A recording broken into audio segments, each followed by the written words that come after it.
Magandang araw Pilipinas, narito na ang pinakabagong update sa lagay ng panahon ngayong araw, Sunday, September 14, 2025. Ang low pressure area na patuloy nating minomonitor sa may Sorsogon ay nagdudulot ng malalakas na pag-ulan sa malaking bahagi ng bansa. Bukod dito, nagkaroon ng pagbabago sa ikinikilos ng mas malaking bagyo na binabantayan sa silangan at ayon sa forecast, posibleng dumaan ito sa Central Luzon sa susunod na linggo. Alamin natin ang pinakabagong datos. At bago ang lahat, huwag kalimutang mag-subscribe dito sa channel para sa pinakabagong ulat panahon. Sa lagay ng panahon ngayong araw, asahan ang maulap na kalangitan na may mga pag-ulan at thunderstorms sa Metro Manila, buong Visayas, Central Luzon, Calabarzon, Mimaropa at Bicol Region. Ang mga pag-ulan na ito ay dulot ng low pressure area at posibleng magdulot ng flash floods at landslides lalo na sa mga mababang lugar. Ang nalalabing bahagi ng Luzon ay makakaranas ng partly cloudy hanggang cloudy skies na may mga isolated rain showers at thunderstorms dulot ng easterlies. Maaari pa ring magdulot ng pagbaha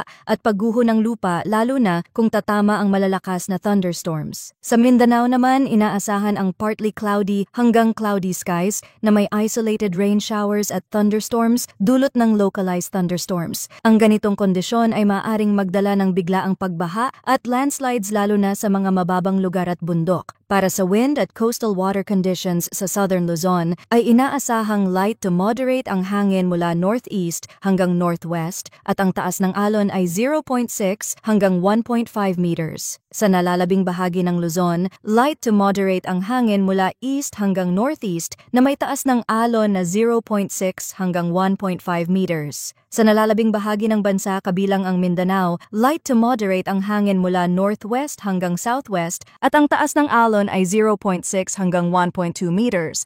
Dahil dito, dapat maging maingat ang mga mangingisda at maliliit na sasakyang pandagat lalo na kung may kasabay na thunderstorms. Batay sa heavy rainfall outlook ngayong araw, inaasahan ang 50 hanggang 100 millimeters na ulan sa Quezon, Marinduque, Camarines Norte at Camarines Sur. Paalala na ang ganitong dami ng ulan ay maaaring mas lumala pa sa mga bulubundukin at elevated areas at mas tumaas pa ang panganib ng pagbaha dahil sa mga naunang malalakas na ulan. Bukas ay inaasahan pa rin ang madalas na pag-ulan sa ilang bahagi ng Southern Luzon at Bicol Region kaya't dapat manatiling handa.